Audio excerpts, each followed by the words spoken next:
Jadi saya langsung Roma 5 ayat 8 sampai 10, tetapi tetap Filipi pasal 2 ayat 5 sampai 8 menjadi dasar pembahasan kita dalam sesi kali ini.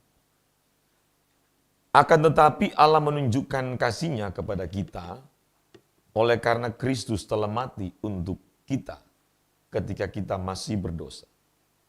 Lebih-lebih karena kita sekarang telah dibenarkan oleh darah-Nya, kita pasti akan diselamatkan dari murka Allah. Ayat 10. Sebab jikalau kita ketika masih seteru diperdamaikan dengan Allah oleh kematian anaknya, lebih-lebih kita yang sekarang telah diperdamaikan pasti akan diselamatkan oleh hidupnya. Maksudnya hidup Kristus.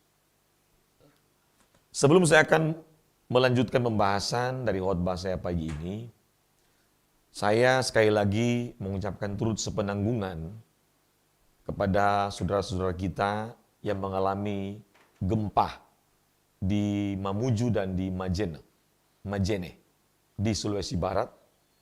Dan kita terus mendoakan keluarga-keluarga yang mengalami korban gempa tetap mendapatkan kekuatan, ketabahan, dan penghiburan dari Tuhan. Terutama dalam kondisi seperti ini, setiap orang yang ada di Mamuju tetap dalam pengharapan kepada Kristus, kepada Tuhan kita. Dan saya mengucapkan terima kasih banyak juga untuk Bapak Ibu yang telah memberikan sumbangan untuk keluarga korban gempa yang ada di Mamuju dan di Majene, Sulawesi Barat. Dan saya perlu sampaikan sumbangan yang telah masuk di rekening saya sampai siang kemarin jam 12 itu 11.100.000 dan saya sudah transfer langsung pada jam 12.40. Dan ada lagi dana atau sumbangan yang masuk lagi di tahap yang kedua sejak jam 13.00 setelah saya transfer untuk tahapan pertama kepada Pak Victor. Dan puji Tuhan dalam update tadi Pak Victor sudah mengirimkan fotonya. Jadi dari kemarin sampai hari ini beliau baru bisa membeli barang-barang karena jalan rusak. Toko-toko tutup, beliau harus ke bandara. Jadi yang di bandara itu ada toko-toko dekat bandara yang bisa. Dan puji Tuhan, saya dapat report tadi, mungkin Pak David bisa tayangkan ya. Kita bukan hanya bisa mendoakan, tapi kita juga harus membantu karena ini masalah nasional Bapak Ibu dan harus kita selesaikan bersama. Ya. Jadi ini foto-foto, mungkin terus klik lagi. Ya, Bapak Ibu, terima kasih. Dan dana sumbangan korban gempa yang sudah masuk ke rekening saya sampai tadi malam itu sudah total semua ya, sudah kurang lebih sekitar hampir kurang lebih 25 juta ya. Dan sekali lagi terima kasih banyak dan ini sangat menolong bagi saudara-saudara kita yang ada di Sulawesi Barat. Baik, mari kita lanjutkan. Banyak orang, jadi saya memberikan tema solusi kekal ya untuk hari ini. Banyak orang mengharapkan dapat memiliki kehidupan sukses seperti Jeff Bezos, Bill Gates, dan Elon Musk. Mengapa? Karena tiga orang ini yang memang hari ini menduduki peringkat orang terkaya tiga besar di dunia. Klik lagi Pak David. Ya. Jadi tiga orang ini menjadi tiga besar peringkat orang terkaya di dunia. Sehingga banyak orang menginginkan kehidupan seperti mereka. Menginginkan mendapatkan satu level kehidupan seperti tiga orang ini. Bahkan mungkin 10 orang terkaya. Ya, lanjut. Mengapa banyak orang ingin memiliki kehidupan seperti mereka? Pasti kita akan bertanya, kenapa sih? Ya, karena mindset banyak orang, lanjut lagi, dengan menjadi kaya akan memiliki kehidupan yang baik.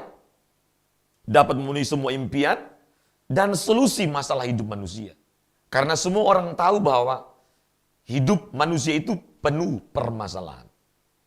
Jadi hidup manusia itu penuh masalah. Banyak sekali masalah. Ya seperti fakta hari ini, ada masalah gempa bumi yang ada di Majene dan Mamuju. Dan bukan cuma gempa bumi yang ada di Sulawesi Barat, tetapi di beberapa kota yang saya lihat dalam berita di media, ada mengalami banjir. Di Kalimantan Selatan, ada beberapa kota yang mengalami banjir. Di Manado, di kota Manado, banjir. Dan ada bencana terjadi di Sumedang. Ada juga bencana terjadi, tanah longsor di kota Manado. Jadi ada banjir dan tanah longsor di kota Manado. Nah, ini masalah. Sehingga banyak orang ingin memiliki kekayaan untuk bisa menyelesaikan masalah-masalah yang ada di dunia ini. Sehingga mereka bisa tinggal di tempat-tempat yang aman, di kota-kota yang tidak rawan gempa, di kota-kota yang dianggap sebagai tempat yang paling nyaman. Saya membaca banyak orang kaya di dunia yang menginginkan hidup di masa tua mereka, mereka bisa tinggal di Melbourne, Australia. Karena mereka menganggap Melbourne adalah kota yang sangat indah. Udaranya bagus, kotanya tertata rapi, dan sangat aman. Itu banyak orang kaya saya membaca di berita, menginginkan tinggal di Melbourne. Kenapa? Hal ini mereka inginkan. Itu lahir dari jiwa yang mengimpikan satu kehidupan yang baik, kehidupan yang penuh kebahagiaan dan kenikmatan. Mereka menganggap bahwa ketika mereka tinggal di suatu tempat yang dianggap bebas dari permasalahan-permasalahan manusia, mereka bisa memiliki kebahagiaan. Dan itu banyak orang memiliki mindset seperti itu, ya. Ini fakta. Yang berikutnya, dengan memiliki uang yang banyak dan rumah mewah dapat melakukan apa saja sesuka mereka. Ya. Bapak Ibu kalau melihat kehidupan para sosialita, mereka selalu posting di Instagram mereka ketika mereka berada di hotel-hotel mewah, atau ketika mereka berada di tempat liburan yang mewah, tempat lokasi wisata yang sangat bagus, sehingga memancing mata kita untuk menginginkan ke tempat tersebut. Atau mereka akan posting mobil baru yang mereka baru beli, mungkin itu mobil Tesla atau Lamborghini, sehingga ketika kita melihat, lahir satu keinginan dalam diri kita untuk kita bisa memiliki. Kenapa? Dalam jiwa manusia ada keinginan untuk memiliki kehidupan yang layak, yang pantas. Masing-masing dengan versi kebahagiaannya masing-masing. Ya, lanjut. Ada juga orang-orang yang mengimpikan memiliki keluarga yang baik. Karena faktanya banyak keluarga bermasalah. Ada seorang anak muda, dia bilang begini, Pak, saya tidak akan pernah membangun keluarga seperti orang tua saya. Karena kerjaannya berantem, papa saya pukul mama saya. Nah, berarti faktanya masalah dalam keluarganya ketika dia masih kecil sampai dia dewasa, sehingga dia mengharapkan satu kehidupan keluarga yang tidak seperti itu. Berarti apa? Dia tidak mau memiliki keluarga yang bermasalah seperti itu. Itu keinginan yang ada dalam jiwa manusia dan itu normal. Pertanyaannya adalah, apakah ini salah? Tentu tidak salah. Ya. Apakah dengan menjadi orang terkaya, seperti Jeff Bezos, Elon Musk, dan Bill Gates, apakah dengan menjadi orang terkaya dapat membuat seseorang tenang, bahagia, dan menyelesaikan masalah hidup manusia? Hari ini, di Mamuju dan di Majene, pasti semua orang pengen mereka itu keluar dari masalah ini. Dapat memiliki kehidupan yang tenang kembali. Tidak diganggu dengan gempa. Tidak diganggu dengan tsunami. Tidak diganggu dengan tanah longsor. Tidak diganggu dengan bencana alam, banjir. Itu keinginan yang ada dalam jiwa manusia dan itu normal. Pertanyaan berikutnya, apakah dengan memiliki uang banyak dapat menjamin bebas dari masalah hidup manusia? Sekali lagi, apakah dengan memiliki uang yang banyak dapat menjamin bahwa kita bebas dari masalah hidup manusia? Apakah dengan memiliki keluarga yang baik dapat memberi kebahagiaan? Apakah dengan memiliki keluarga yang baik, orang tua yang baik, anak-anak yang baik dapat menjamin kita bisa berbahagia? Nah, kita harus mulai merenungkan ini. Apakah dengan memiliki uang yang banyak menjamin selalu hidup dalam kebahagiaan dan ketenangan? Bapak Ibu, hari ini ketenangan ini menjadi mahal. Kenapa? Dengan corona muncul, dengan COVID-19 yang melanda dunia hari ini, orang hidup dalam kecemasan, ketakutan, kekhawatiran. Artinya, di mana-mana nggak tenang. Kenapa? Virus ini nggak kelihatan. Virus ini nggak kelihatan. Penularannya begitu ngeri. Bahkan ada varian baru, ada strain baru yang katanya lebih cepat penularannya daripada COVID-19 yang selama ini beredar di seluruh dunia.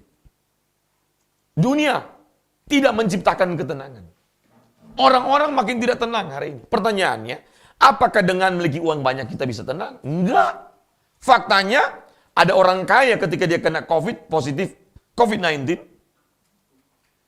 dia bilang sama teman saya, yang pada saat itu juga sedang dalam perawatan yang sama, di tempat yang sama, di Wisma. Mereka juga sama-sama dirawat, dan dia bilang, saya uang banyak, rumah saya mewah, tapi dengan COVID-19 saya nggak bisa ngapa-ngapain. Dan saya pernah membaca dalam media, seorang yang kaya, mantan, bankers, kalau nggak salah di Paraguay atau Brasil, di Amerika Latin. Anaknya perempuan ngomong, papa saya kaya, uang kami banyak. Rumah kami itu mungkin ada berapa belas kamar.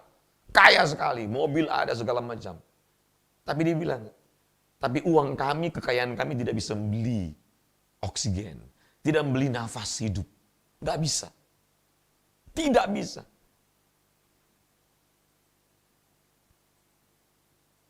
Apakah dengan memiliki harta yang banyak dapat menyelesaikan masalah hidup sesungguhnya manusia? Masalah banyak, tapi ada masalah yang sesungguhnya menjadi masalah utama manusia. Bencana alam itu masalah secara nasional. Ya. Apalagi tsunami, banjir dan segala macam. Ya hari ini kita melihat ada gempa atau mungkin masalah sakit penyakit. Atau mungkin masalah kita hari ini kekurangan uang. Memang ada banyak sekali persoalan manusia, ada banyak sekali masalah manusia. Tapi apa sih masalah sesungguhnya manusia? Masalah sesungguhnya manusia cuma satu, Bapak Ibu. Alkitab mencatat jelas, dosa. Dosa. Tidak ada masalah yang lain. Karena dosa yang menyebabkan saya dan Anda terpisah dari Allah. Dengar baik-baik. Ini harus dipahami secara utuh, secara lengkap. Jangan memahami dosa itu hanya sekedar dalam pemahaman secara doktrinal yang tidak sampai kepada membangun kesadaran bahwa keterpisahan dengan Allah itu menjadi masalah abadi manusia. Masalah gempa bumi tidak akan membuat Anda memiliki masalah abadi. Masalah kemiskinan tidak akan membuat Anda memiliki masalah abadi. Tapi kalau masalah dosa, Anda hidup dalam dosa, itu akan menjadi masalah abadi kita. Jadi dosa ini nggak boleh dianggap biasa. Karena kita sudah tahu kok, dari kecil juga orang bilang dosa. Pertanyaannya adalah, apakah pengertian kita tentang dosa telah sampai kepada membangun kesadaran kita bahwa yang paling tragis hidup manusia bukanlah ketika dia menghadapi bencana alam, bukan ketika dia kena virus corona, bukan ketika dia jatuh miskin, bangkrut dari usahanya, bukan. Tapi ketragisan hidup manusia adalah ketika manusia terpisah selama-lamanya dengan Allah. Ini masalah kekal, Bapak Ibu. Lanjut. Kita tidak bisa main-main melihat dan memandang dan mempelajari tentang dosa ini. Karena dosa bukanlah sekedar doktrinal. Dosa bukan sekedar tulisan uraian yang baik dari seorang teolog yang dibangun dengan kemampuan menafsir yang baik. Tidak sekedar demikian. Tapi kita harus masuk sampai kepada pemahaman bahwa kalau kita tidak bisa menyelesaikan masalah ini, maka kita pasti akan meluncur ke neraka. Ini persoalan terbesar manusia. Jadi keterpisahan dengan Allah ini menjadi masalah utama. Karena ini masalah kekal. Kalau sakit ada solusi. Walaupun tidak semua sakit penyakit bisa diselesaikan. Tapi bisa ada pencegahan-pencegahan HIV/AIDS dengan pencegahan obat dan segala macam. Kena COVID banyak sekali yang sembuh, berarti ada solusi. Walaupun tidak semuanya bisa sembuh. Artinya tetap di masalah-masalah di dunia ini ada solusi. Tapi masalah dosa Hanya satu pribadi yang bisa berikan solusi kepada kita. Tidak ada yang lain. Uangmu tidak bisa menyelesaikan dosamu. Amin. Hartamu tidak bisa menyelesaikan dosamu. Gelar profesormu tidak bisa menyelesaikan dosamu. Pengalaman hidup 70 tahun tidak bisa menyelesaikan dosamu. Ini masalah yang harus diperkarakan tiap hari. Makanya saya tiap hari cari Tuhan untuk terus membereskan semua potensi-potensi dosa yang masih ada. Tuhan menyelesaikan semua kutuk dosa di kayu salib. Tapi potensi dosa masih ada sampai hari ini. Makanya kita diminta oleh Paulus, kerjakan keselamatanmu. Dikerjakan dengan sungguh-sungguh. Katar geseste, dikerjakan dengan sungguh-sungguh. Kerjakan. Nggak bisa main-main. Saya selalu bilang, iman Kristen itu bukan iman penikmat, tapi iman pejuang. Jadi sekali lagi, iman Kristen itu bukan iman penikmat, tapi iman pejuang. Anda membaca dalam Alkitab, semua orang-orang yang dipanggil oleh Allah, yang menyatakan diri percaya kepada Allah, mengikuti Allah, mereka semua pejuang-pejuang iman. Amin. Anda baca semua daftar tokoh-tokoh iman dalam Ibrani pasal 11, semua dituliskan dan kita bisa mendapatkan gambaran. Tidak ada satu profil tokoh-tokoh iman yang pasif, penikmat, semuanya penuh perjuangan. Dan akhirnya, dalam kesimpulan saya, ketika kita membaca dari Alkitab Perjanjian Lama sampai Perjanjian Baru, semua orang-orang yang menyatakan percaya kepada Allah, semua meninggalkan apapun demi Allah. Amin. Karena mereka tahu, manusia tidak dapat menyelesaikan satu masalah ini. Masalah dosa. Sehingga Paulus berkata, yang kukehendaki ialah mengenal Dia dan kuasa kebangkitannya, dan menjadi serupa dalam kematiannya. Ini bukan pernyataan yang karena cuma belajar teologi, belajar renungan harian, sehingga melahirkan kalimat ini. Enggak. Karena pengalaman telah berjumpa dengan Allah setiap hari. Maka kalau kita sudah sampai kepada kesadaran bahwa dosa akan menyebabkan kita terpisah selama-lamanya dengan Allah, kita tidak akan pernah main-main dalam hidup ini. Kita tidak mungkin hidup egois. Tidak mungkin permasalahkan hal-hal yang tidak perlu dipermasalahkan. Lanjut. Pertanyaannya adalah, adakah solusi untuk menyelesaikan masalah ini? Ada nggak? Ada. Ya. 2 Korintus pasal Roma 5 ayat 8-10 tadi jawabannya. Ya. Mari kita lanjut. Kita bahas ya. Kebenaran dan fakta terkait manusia. Ini, perhatikan baik-baik Bapak Ibu. Kebenaran dan fakta terkait manusia. Manusia telah jatuh ke dalam dosa. Itu fakta. Itu kebenaran, bukan sekedar cerita sejarah. Jadi kejatuhan manusia dalam dosa itu bukan cuma sekedar bersifat historis. Tapi ini adalah kebenaran dan fakta yang harus disadari oleh saya dan saudara. Setiap manusia telah berbuat dosa dan telah kehilangan kemuliaan Allah. Ini merupakan tesis Paulus yang diambil dari Kejadian pasal 3. Sehingga Paulus menyatakan bahwa setiap manusia telah berdosa dan telah kehilangan kemuliaan Allah. Bunyinya adalah semua orang telah berbuat dosa dan telah kehilangan kemuliaan Allah. Kehilangan kemuliaan Allah artinya eustereo, turun dari kualitas. Turun kualitasnya. Pengertian yang sebelumnya didasarkan oleh standar kehendak Allah, turun. Ya. Lanjut. Setiap manusia memiliki kodrat dosa. Kodrat dosa membuat manusia memiliki potensi untuk berbuat dosa. Dan itu fakta. Sangat mudah manusia untuk melakukan dosa daripada melakukan kebenaran. Sangat mudah. Sangat mudah. Coba jujur. Jujur aja. Sangat mudah. Makanya Paulus minta kita kerjakan. Berjuang. Dan perjuangan kita itu bukan perjuangan tanpa pengharapan. Perjuangan kita itu perjuangan yang berdasarkan pengharapan. Kenapa? Karena sudah ada satu model yang menjadi contoh bahwa ternyata kita bisa menjadi kehidupan, memiliki kehidupan seperti yang Allah standarkan. Jadi kekristenan itu bukan cuma sekedar perjalanan mengiring Tuhan, lalu tunggu-tunggu mati masuk surga. Bukan. Ada tujuan abadi, tujuan kekal yang harus saya dan saudara kerjakan sehingga kita mencapai satu profil kehidupan, satu gaya hidup yang sesungguhnya yang diharapkan oleh Allah untuk kita miliki. Lanjut.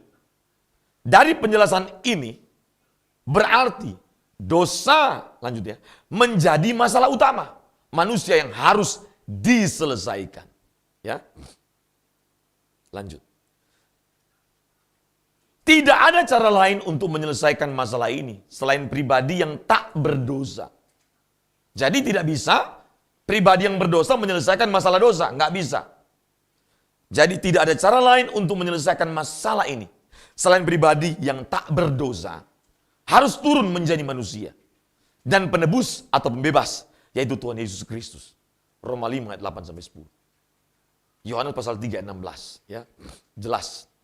Nah, solusi kekal. Tuhan Yesus bukan memberikan solusi atas masalah dosa yang mengancam kebinasaan kekal manusia. Tetapi, jadi bukan cuma sekedar menyelesaikan masalah dosa yang akan mengakibatkan manusia itu dihukum dalam kekekalan, tetapi Tuhan Yesus memberikan solusi bahwa dirinya adalah solusi. Jadi perhatikan baik-baik. Biasanya kalau kita punya masalah, kita memberikan langkah-langkah untuk menyelesaikan, betul ya? Kalau kita punya masalah, kita berikan langkah-langkah 1, 2, 3, 4, 5, 6, 7. Tapi Yesus bukan menunjukkan cara menyelesaikan. Dan kita menyelesaikan. Dia hadir sebagai pribadi yang memberikan solusi. Jadi dialah solusi masalah ini. Sehingga dia berkata, akulah jalan, kebenaran, dan hidup. Dan Rasul Yohanes mempertegas kembali. Barang siapa yang ada dalam Kristus, ia wajib, jadi wajib mutlak absolut. Hidup sama seperti Kristus hidup. Wajib. Nggak main-main ini. Yesus bukan hanya menyampaikan solusi keselamatan, solusi masalah dosa dengan menyampaikan pengajaran saja. Tapi dia menawarkan dirinya sebagai solusi. Ikuti pelan-pelan Bapak Ibu. Perhatikan. Penyelesaian dosa yang dilakukan Tuhan Yesus berakhir dengan penyerahan dirinya di kayu salib. Sebagai korban untuk menyelamatkan manusia dari hukuman atas dosa. Tuhan Yesus bukan hanya mengatakan bahwa kalau kamu percaya kepadaku, kamu pasti selamat. Tapi dia menunjukkan satu cara, jalan selama 33,5 tahun, dan dia menyerahkan dirinya terakhir di kayu salib sebagai bukti apa? Dia menyelesaikan semua apa yang diminta oleh Bapa. Dengan kalimat terakhir di kayu salib adalah tetelestai. It's finished. Sudah selesai. Artinya Tuhan Yesus menyelesaikan semua yang diperintahkan Bapa. Menyelesaikan semua yang dikehendaki oleh Bapa. Jadi ada proses yang Tuhan Yesus harus mengikuti. Dan itu menjadi contoh kepada kita, menjadi bekal, teladan, model untuk kita bisa ikuti. Kenapa? Karena dengan Yesus hadir 33,5 tahun di bumi, menjadi manusia dan menyelesaikan semua misi penyelamatan manusia dengan begitu sempurna, maka itu menjadi bekal kekekalan bagi saya dan saudara untuk menjadi manusia seperti yang Allah kehendaki, yaitu seperti tujuan keselamatan dikembalikan setiap orang kepada rancangan Tuhan semula, agar saya dan saudara bisa sempurna seperti Bapa dan serupa dengan Kristus Yesus Tuhan. Ini bukan main-main. Dan ini pencapaian hebat. Keselamatan dikerjakan Tuhan Yesus bukan hanya meluputkan kita dari neraka, tapi memiliki tujuan kekal, yaitu setiap orang dikembalikan kepada rancangan Tuhan semula. Ini kita harus pahami benar. Dan harus sampai bisa mengimplementasi pemahaman kita. Harus bisa mempraktekkan apa yang kita pahami. Jangan hanya bisa menyampaikan dalam bentuk khotbah apa yang kita pahami. Tapi kita harus mengeluarkan itu dalam bentuk perbuatan hidup saya dan saudara. Ya salah satunya, ini salah satu saja. Orang-orang yang memang punya kerinduan dikembalikan pada rancangan Tuhan semula, pasti gairahnya, spiritnya, sifat-sifatnya seperti Kristus pasti. Dan salah satunya adalah apa? Kasih. Itu yang ditunjukkan Tuhan Yesus selama 33,5 tahun. Kehidupan yang penuh kasih, berbelas kasih, murah hati. Tidak mungkin orang punya gairah untuk menjadi serupa dengan Kristus, sempurna seperti Bapa, tidak punya kasih. Itu omong kosong. Karena buah dari orang yang menjadi serupa dengan Kristus, pasti salah satunya dia memiliki kemurahan hati yang berlimpah. Amin. Itu buahnya. Makanya saya mengajak teman-teman, pendeta di Timur, Indonesia Timur, dan beberapa teman yang lain di Jakarta dan lain di Australia, untuk bantu korban gempa. Kita tidak boleh tutup mata. Ini kesempatan. Jangan bilang menjadi serupa dengan Kristus kalau pelit. Jangan bilang menjadi serupa dengan Kristus kalau kita tidak pernah peduli sama orang.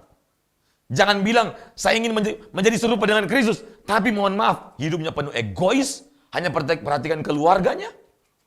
Saudara, percayalah,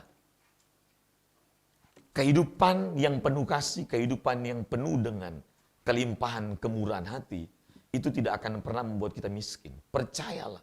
Tapi tujuan kita menjadi Kristen bukan dalam rangka supaya kita terus mendapatkan apa yang kita mau. Salah. Nanti saya jelaskan ya pelan-pelan ya. Maka ikuti pelan-pelan Bapak Ibu. Nah, inilah solusi kekal yang dikerjakan Tuhan Yesus 2000 tahun yang lalu. Dengan cara dia menyerahkan dirinya di kayu salib, dengan cara dia bisa menyerahkan tubuhnya, darahnya, sebagai korban tebusan, maka dengar baik-baik, saya dan saudara yang sedang terancam mengalami kematian kekal, kebinasaan kekal, telah dibangkitkan kembali, dihidupkan kembali untuk masuk kepada kehidupan yang diberikan oleh Kristus. Kenapa? Karena Kristus sang pemilik kehidupan kekal. Dia punya kuasa, dia punya kedaulatan, otoritas. Ketika dia bisa menyelesaikan semuanya, maka dia bisa menaklukkan maut yang seharusnya menyertai saya dan saudara sebagai orang yang hidup dalam kuasa dosa. Tidak ada kuasa yang bisa menaklukkan maut, yang bisa menaklukkan hukum dosa, yang bisa menaklukkan kematian kekal selain satu, pribadi sang pemilik kehidupan kekal itu, Kristus Yesus Tuhan. Ini yang harus kita syukuri. Ini yang menjadi gairah kita melayani. Ini yang harus menjadi semangat kita untuk menjalani hidup di hari-hari terakhir kita menantikan kedatangan Tuhan yang kedua kali. Kita nggak tahu kapan Tuhan datang.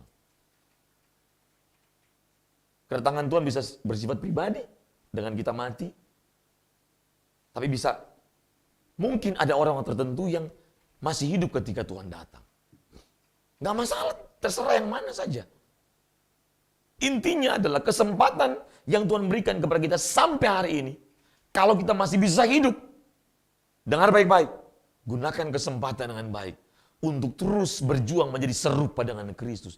Karena perjuangan menjadi serupa dengan Kristus adalah perjuangan yang bernilai kekal.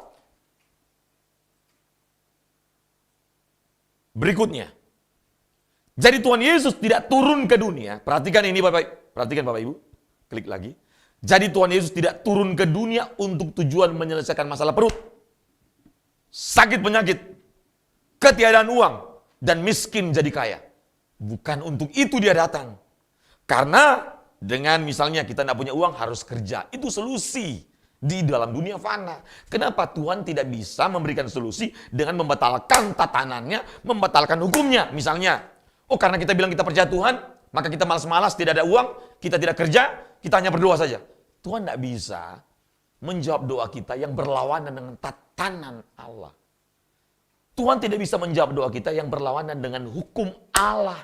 Termasuk alam ini ada hukumnya. Termasuk saya lempar begini barang ini, dia jatuh ke bawah. Kenapa? Karena ini adalah namanya hukum gravitasi. Semua manusia di bumi, termasuk benda, termasuk hewan, tunduk pada hukum gravitasi. Dan itu hukum yang Tuhan ciptakan. Semua kita harus tunduk. Tidak bisa karena kepentingan kita orang Kristen, Tuhan batalkan hukum gravitasi. Nggak mungkin. Tidak mungkin. Harus mengerti. Jadi kalau orang Kristen harus mengerti hukum begini. Artinya begini, yang tidak mengenal Tuhan aja mereka tahu kok kalau misalnya mau makan harus kerja. Jangankan jadi Kristen, orang yang tidak kenal Tuhan pasti banyak sekali yang rajin bekerja. Jepang itu bangsa yang tidak mengenal Tuhan semuanya, walaupun ada yang mengenal Tuhan. Tapi memang budaya mereka secara global pekerja keras, rajin, jujur, disiplin. Masa kita bilang kita sedang berjuang menjadi serupa dengan Kristus, tapi fakta-fakta hidup kita, perbuatan kita malas, pembohong, mata duitan, egois. Lah ini nggak menunjukkan spirit yang sama dengan Kristus. Seharusnya kita yang sudah mengenal Tuhan harus lebih disiplin, lebih jujur, lebih rajin. Lebih mampu mengampuni orang yang bersalah. Harus mampu, lebih murah hati. Nah, itu spirit serupa dengan Kristus. Jangan menjadi seorang yang seperti kalau golongan ahli Taurat dan Farisi. Hanya suka mengumpulkan pengajaran-pengajaran, dikagumi dalam pikiran, tapi tidak bisa dibuktikan dalam perbuatan. Banyak orang mengagumi pengajaran-pengajaran kebenaran-kebenaran yang disampaikan oleh banyak pendeta, tapi dia hanya sampai di mengagumi kebenarannya, tapi tidak bisa mempraktekkan dalam perbuatannya.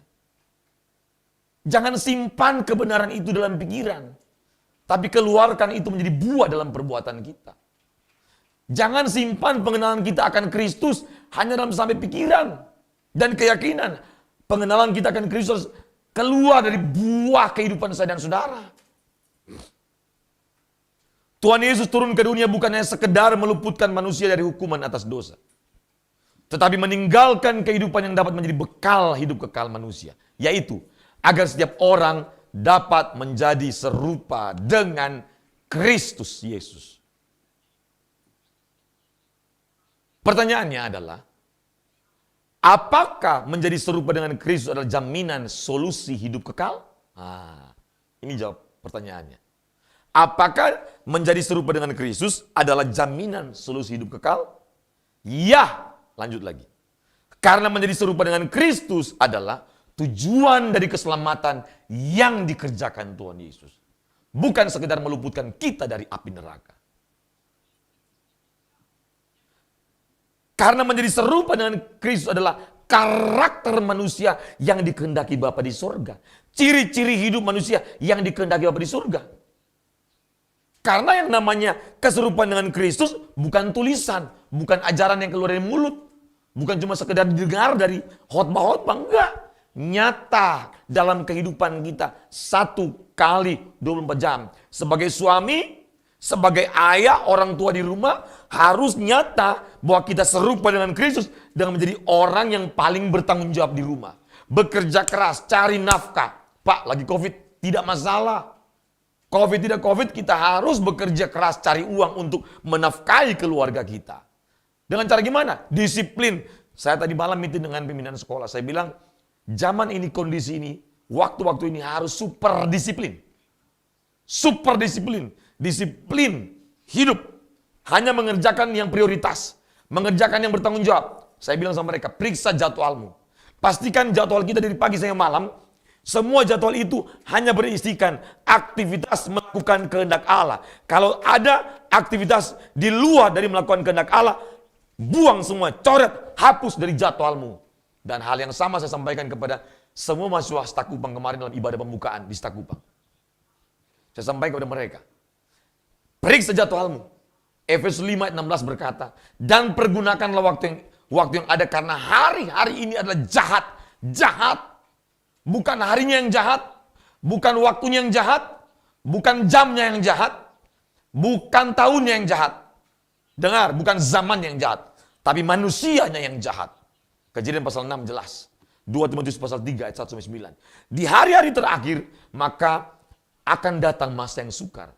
Cirinya adalah 19 jenis kejahatan manusia. Manusia akan mencintai dirinya. Dia akan menjadi hamba uang. Jadi bukan tahunnya yang jahat.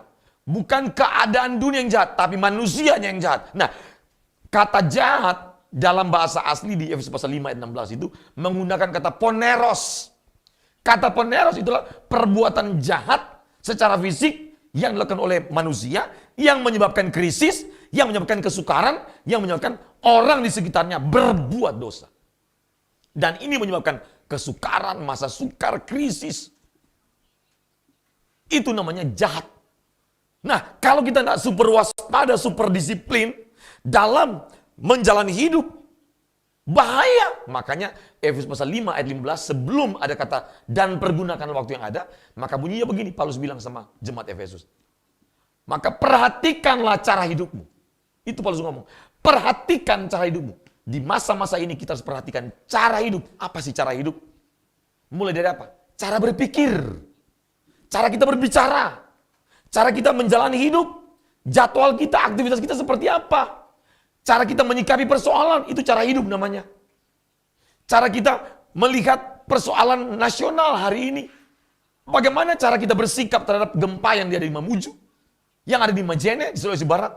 Bagaimana kita bisa melihat orang-orang sekitar kita yang kena COVID. Apa kita hanya berdiam diri? Nggak bisa. Perhatikan cara hidup. Dan berikutnya, jangan hidup ceroboh. Itu cara hidup.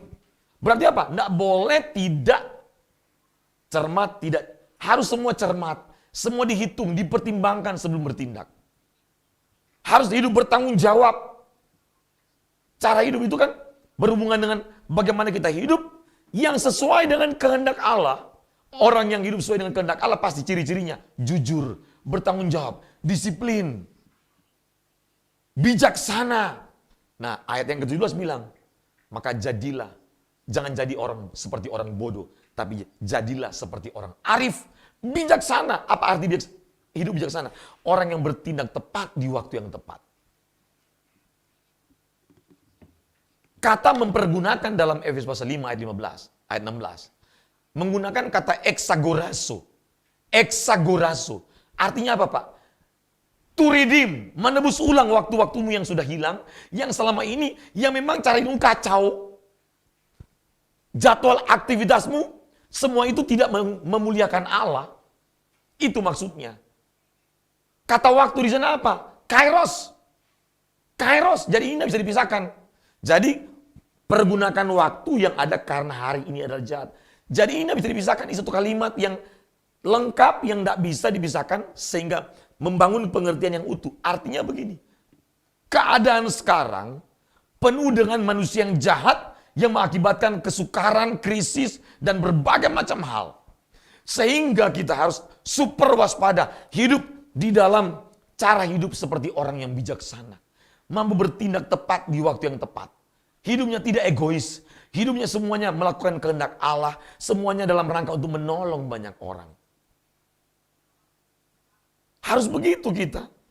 Karena kita apa? Menjadi serupa dengan Kristus. Bapak Ibu lihat. Kristus dalam kehidupannya tidak ada satu aktivitasnya. Tidak ada satu perbuatannya. Tidak ada satu agenda Tuhan Yesus yang untuk kepentingannya. Malah Filipi pasal 2 menjelaskan dengan jelas detail. Dia yang adalah Allah, dia meninggalkan. Dia mengosongkan dirinya. Turun menjadi manusia. Bukan cuma jadi manusia. Turun lagi menjadi hamba manusia. Dia turun lagi yang kedua. Dari hamba manusia turun lagi. Menjadi orang yang rela terkutuk di kayu salib. Tujuannya apa sih? Agar saya dan saudara diselamatkan dari api kekal. Amin. Agar saya dan saudara bisa memiliki kembali kehidupan sesuai dengan rancangan Allah sebelumnya. Sempurna seperti Bapa, serupa dengan Kristus Yesus yang kita kasihi. Ini impian kekal Allah. Ini impian abadi Allah. Ini harapan kekal Kristus. Ini harapan abadi Kristus dalam diri saya dan saudara. Jangan tukar dengan hal-hal yang tidak penting. Contoh misalnya, kita menggagalkan perjuangan kita melakukan kehendak Allah hanya dengan, mohon maaf ya, uang, proyek, kita suap dan segala macam. Karena terpaksa Pak, kondisi begini kita butuh uang. Dalam segala kondisi apapun, kita harus memastikan bahwa apa yang ada dalam pikiran kita, keinginan kita, batin kita, perkataan kita, tindakan kita, keputusan kita harus tidak boleh menyakiti pikiran dan perasaan Allah. Amin. Mungkin bagi orang lain itu tidak berdosa, tapi kita bisa merasakan Tuhan gak suka ini. Orang lain mungkin tidak dirugikan, tapi Tuhan jangan sampai dirugikan. Mungkin ada banyak perlakuan-perlakuan kita, orang lain tidak dirugikan. Tapi kalau Tuhan disakiti, berarti itu adalah sesuatu yang melenceng, hamartia, dosa. Berikutnya, triple S. Serupa dengan Kristus, triple S. Ya. Klik lagi ya. Pengertian serupa dengan Kristus memiliki 3 S, triple S. Yang pertama, solusi. Yang kedua adalah serupa, yang ketiga adalah standar. Mari kita bahas sama-sama. Solusi itu apa, Pak? Klik lagi. Artinya solusi hidup yang dapat memerdekakan kita dari dosa. Jadi kalau bicara serupa dengan Kristus, itu adalah solusi. Tuhan memberikan contoh model, sehingga kita memiliki gairah dan tujuan yang jelas. Kita memiliki yang namanya gambaran, bagaimana menjalani kehidupan yang sesuai dengan rancangan Allah. Yaitu apa? Serupa dengan Kristus. Itu yang memuaskan hati Allah. Yang kedua, hidup sesuai dengan standar Kristus. Rasul Yohanes mengatakan, barang siapa percaya kepada Kristus, barang siapa berada dalam Kristus, ia wajib hidup sama. Kalau hidup sama berarti apa? Standarnya. Sama seperti Kristus hidup. Tidak normal, tidak pada umumnya orang. Jangan ikut standar umum. Oh Pak, kan semua orang hidupnya begitu Pak. Maka kita akan hidup seperti itu. Kemarin dalam seminar Bapak Eras, turut seminar, itu dijelaskan. Memang kita harus hidup rela untuk hidup tidak waras. Artinya bagi dunia ini waras, normal. Kalau itu menyakiti hati Allah, tidak sesuai dengan kehendak Allah, kita tidak boleh memilih seperti itu.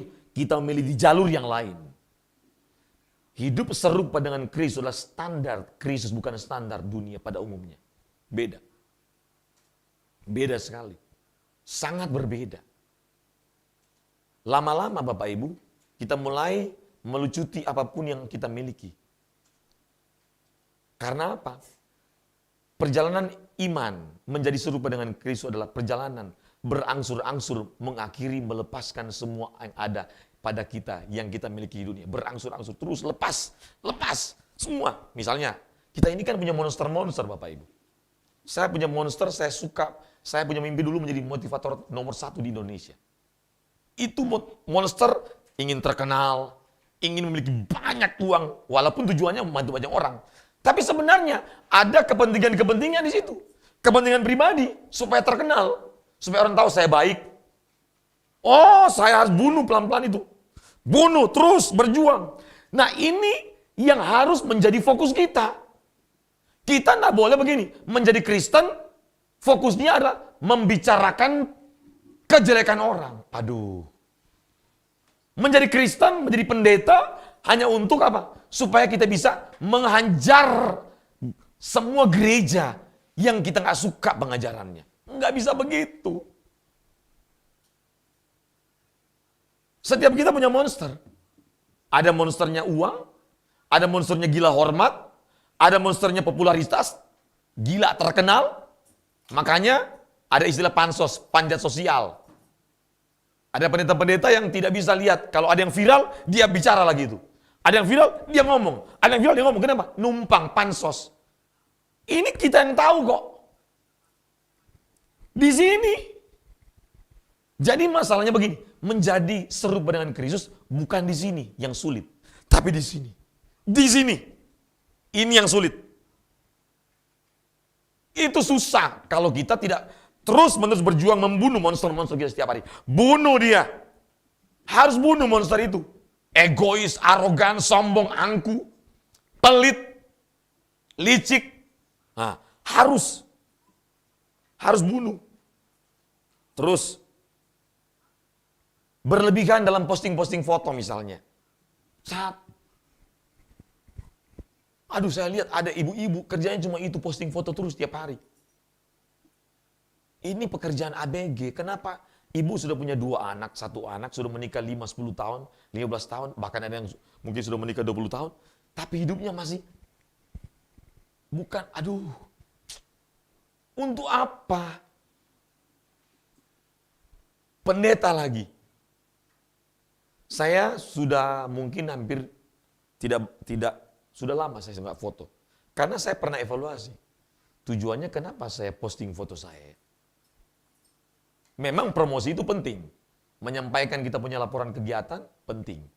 Tapi sebenarnya kalau jujur, ada benih-benih untuk benih. Jadi tujuannya benar, tapi ada benih yang untuk sekedar show. Supaya orang tahu bahwa kita itu punya A, B, C, D. Supaya orang tahu, wah saya ini hebat. Ada, dan saya harus matikan itu. Posting kegiatan bukan salah.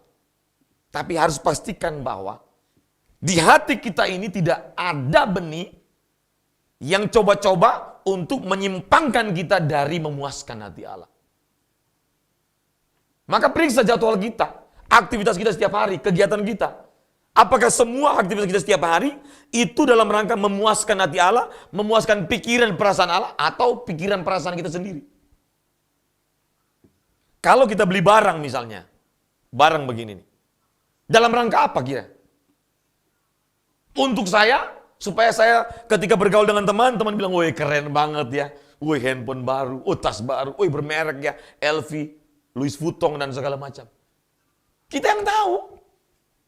Dengan beli laptop, MacBook, ini dalam rangka supaya orang tahu saya ini punya MacBook, atau memang ini saya butuh sekali. Tipis, beda tipis.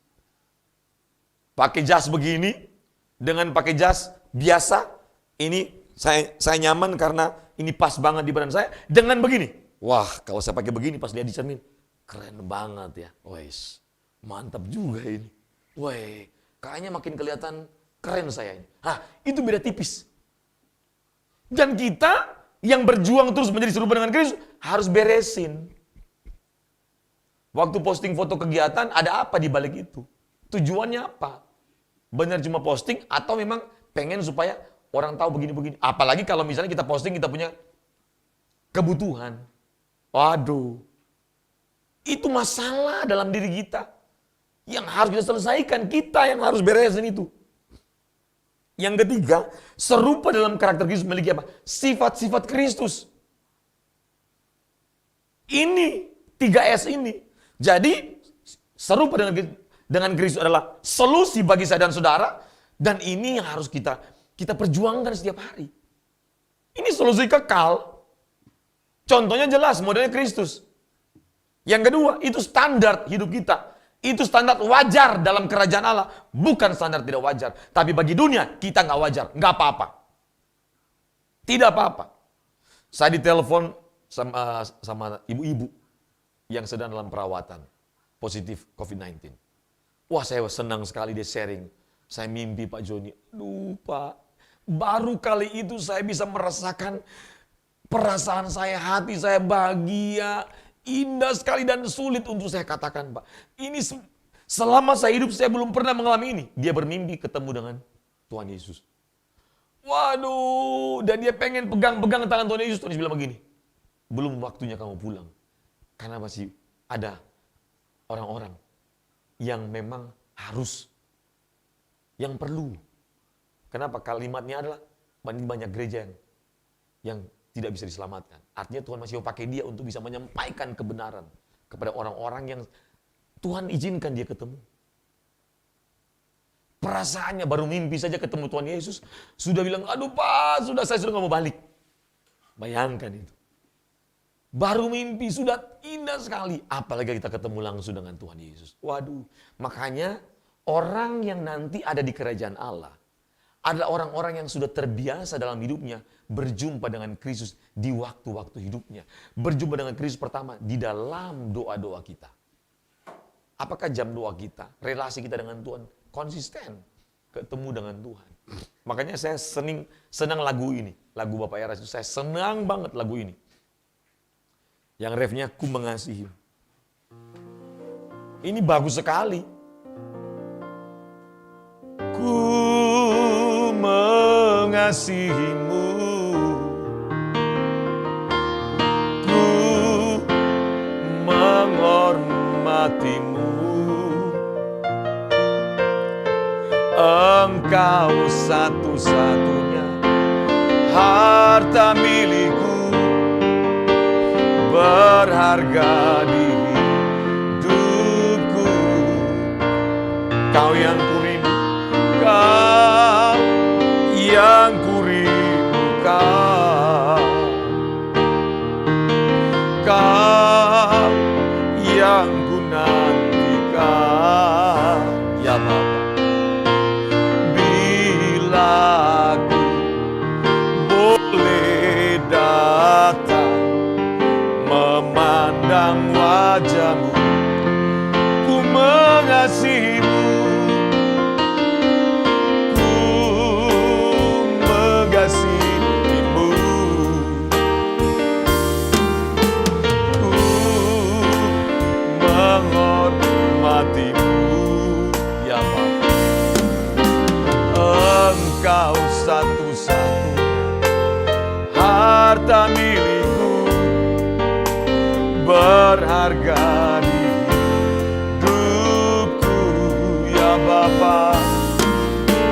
Kau yang kurindukan, Kau yang ku nantikan. Bila ku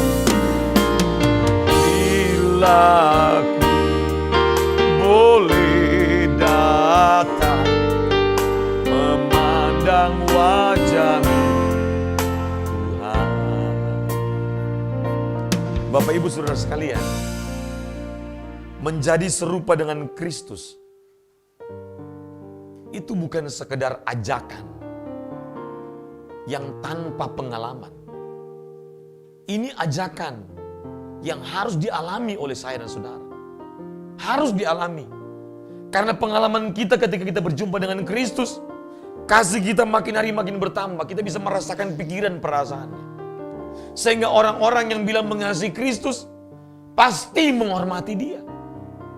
Dan orang-orang yang mengatakan bahwa saya mengasihi Kristus, pasti akan keluar aliran kasih dari hatinya untuk mengasihi orang-orang di sekitarnya. Tidak mungkin kita bilang kita bisa mengasihi Tuhan, tapi kita tidak mengasihi orang di sekitar kita. Tidak mungkin kita bilang kita mengasihi Tuhan. Setiap hari kita ketemu Tuhan, saya mengasihi-Mu Tuhan. Dari mulut keluar kata mengasihi Tuhan. Tapi di dalam hati kita tidak bisa mengampuni orang-orang yang bersalah kepada kita. Tidak mungkin, itu bukan mengasihi Tuhan. Orang yang mengasihi Tuhan pasti mengasihi sesamanya. Amin.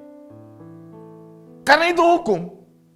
Nggak bisa kita pisahkan antara mengasihi Tuhan dan mengasihi sesama. Nggak bisa. Orang yang mengasihi Tuhan secara utuh, secara lengkap, maksimal, menyerahkan hidupnya sepenuhnya kepada Tuhan, pasti buahnya akan dia mengasihi orang sekitarnya. Karena kita tidak bisa bilang kita mengasihi Tuhan yang tak kelihatan, tanpa ada buah dalam perbuatan kita, bahwa kita mengasihi orang sekitar kita. Termasuk bagaimana kita bisa membantu korban gempa di Mamuju dan Imajene. Aliran kasih itu akan keluar. Pasti. Buah itu akan keluar. Nah mungkin enggak. Tidak mungkin enggak. Pertanyaannya adalah, coba cek. Masih adakah orang-orang yang kita tidak bisa mengampuni? Atau masih adakah sikap egois, pelit, tidak mau peduli dengan orang, dengan masalah orang? Orang yang menjadi serupa dengan Kristus, yang sedang berjuang menjadi serupa dengan Kristus, dia sudah nggak pikirin yang lain. Nggak ada yang dia tahan, dia simpan. Kenapa? Dia sudah tahu bahwa yang paling penting dan berharga dalam hidup saya cuma satu. Kristus Yesus Tuhan. Nggak ada lagi harta yang lebih itu. Kalau sudah begitu, dia nggak mungkin menahan uangnya. Nggak mungkin menahan apa yang dia miliki. Nggak mungkin. Tidak mungkin. Maka kalau Anda pelit, Anda dendam, benci sama orang, mohon maaf. Anda tidak mungkin bisa mengalami Kristus yang dalam pengalaman berjumpa dengan dalam doa kita dengan Tuhan setiap hari. Kita bisa mengalami ketenangan, aliran-aliran kasih yang dari Kristus itu bisa mengalami luar biasa. Ada kebahagiaan, kedamaian, sukacita yang tak terkatakan, yang tak bisa diganti dengan apapun. Dan tanda-tanda orang yang sudah dilimpahkan mengalami kasih Allah yang berlimpah, dia akan mengalirkan semua kasih itu kepada orang sekitar dia, kepada orang-orang yang datang untuk meminta pertolongan kepada dia. Pasti itu.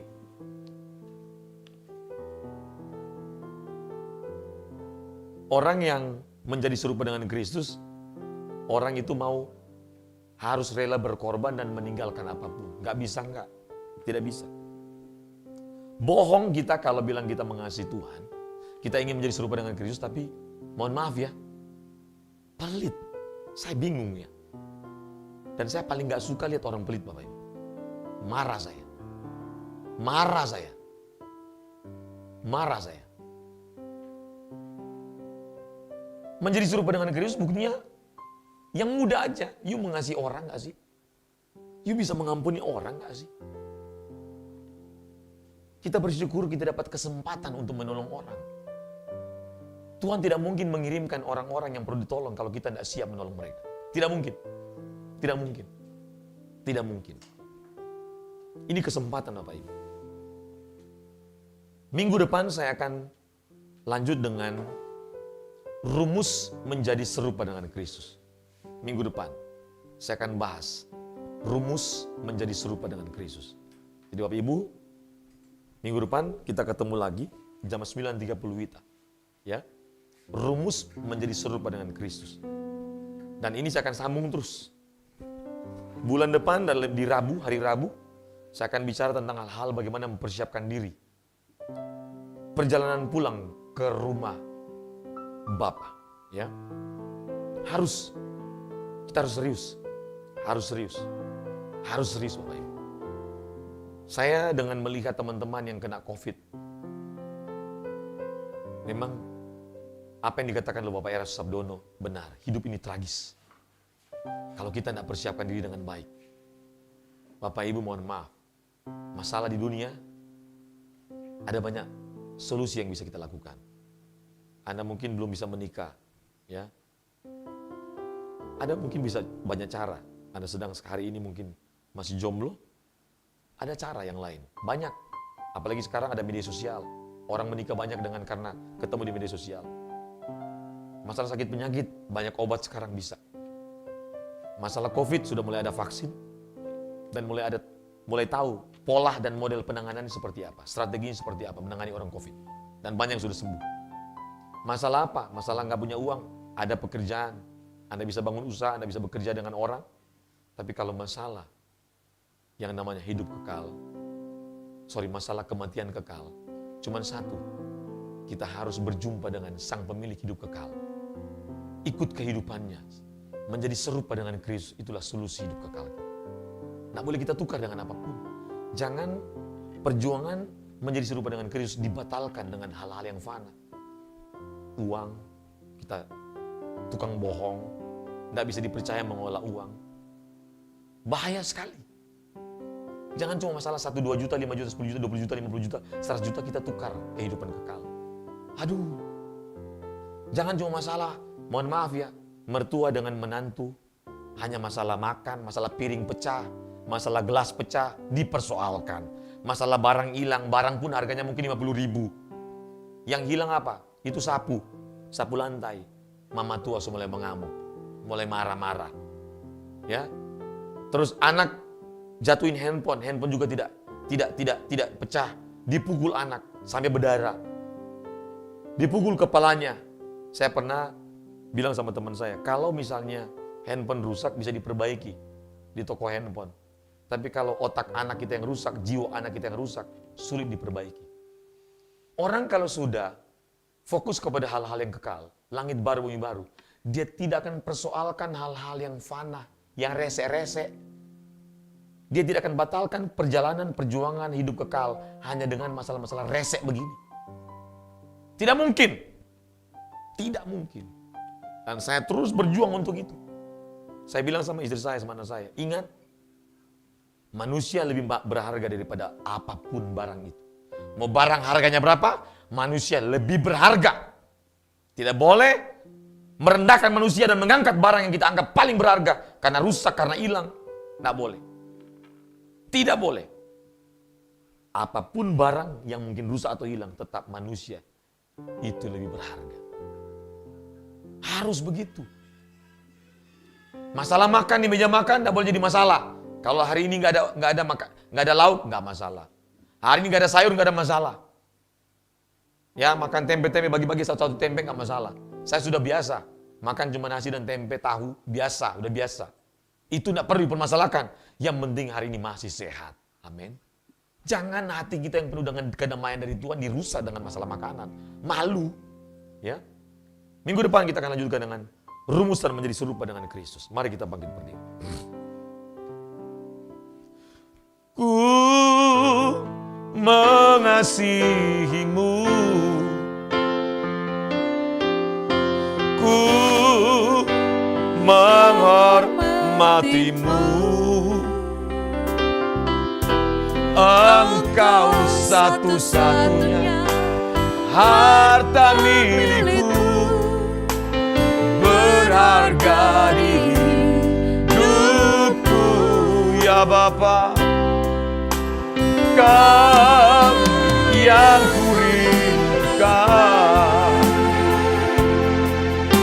Kau yang kunantikan. Bila ku boleh datang memandang wajah-Mu, katakan ku mengasihimu, mengasihimu, ku menghormatimu, ya Bapa. Engkau satu-satunya harta milikku, berharga di hidupku, ya Kau yang kurindukan, Kau yang kunantikan. Bila ku boleh datang memandang wajah-Mu, Tuhan, memandang wajah-Mu, memandang wajah-Mu, Tuhan. Bapa, dalam nama Tuhan Yesus, kiranya Engkau mendapati hidup kami berkenan di hadapan. Roh Kudus, mampukan kami untuk berjuang menjadi serupa dengan Kristus. Ajari kami untuk bersyukur untuk solusi kekal yang Tuhan berikan bagi kami, yang tak dapat kami kerjakan. Tolong kami Bapa, di hari-hari terakhir kami menyelesaikan usia kami. Tolong kami Bapa, kiranya setiap saat Engkau mendapati hidup kami ada dalam perjuangan menjadi serupa dengan Kristus Yesus. Terima kasih Bapa. Biar kami menghargai solusi kekal yang Tuhan berikan bagi kami. Dan kami mengerjakannya Tuhan dengan sungguh-sungguh untuk menjadi serupa dengan Kristus Yesus. Terima kasih Bapa. Ampuni setiap kesalahan dan dosa kami. Ampuni setiap ketidaktepatan kami dalam berpikir, dalam menginginkan sesuatu, dalam bertindak. Ampuni Bapa. Mari kekasih-kekasih Tuhan, angkat tanganmu dua-dua. Arahkan hatimu kepada Tuhan. Terimalah berkat Tuhan. Kiranya berkat dan anugerah daripada Allah Bapa, cinta kasih daripada Tuhan kita, Yesus Kristus, tuntunan penyertaan pemeliharaan, perlindungan dan pertolongan dari Roh Kudus menyertai kita mulai siang ini sampai Tuhan Yesus datang kembali, menjemput kita orang-orang kudus untuk pulang ke rumah Bapa yang kekal, hidup bersama Kristus selama-lamanya dalam kerajaan surga. Haleluya, bersama-sama katakan amin. Bapak Ibu, terima kasih, Tuhan berkati. Selamat hari Minggu. Dan jangan lupa subscribe Bapak Ibu, berikan like, komen, dan juga share kepada minimal 10 orang keluarga sahabat kita agar mereka bisa diberkati dengan ibadah-ibadah dari GSK Exousia. Dan selamat, kita ketemu lagi nanti hari Rabu jam 4 sore 16.00 WITA dalam bahasan kelanjutan untuk tema Exousia Bible Teaching. Dan hari Minggu depan jam 9.30 WITA.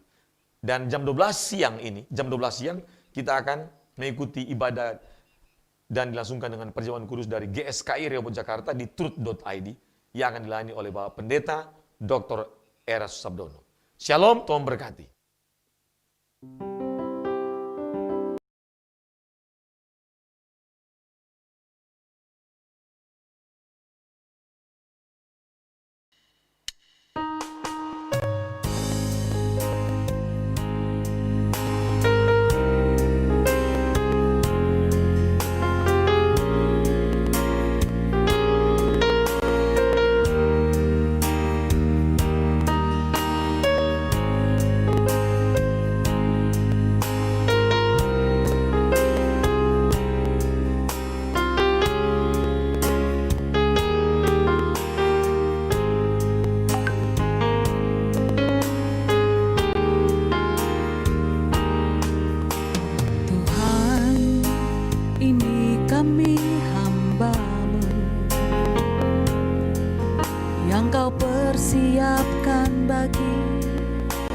generasi ini.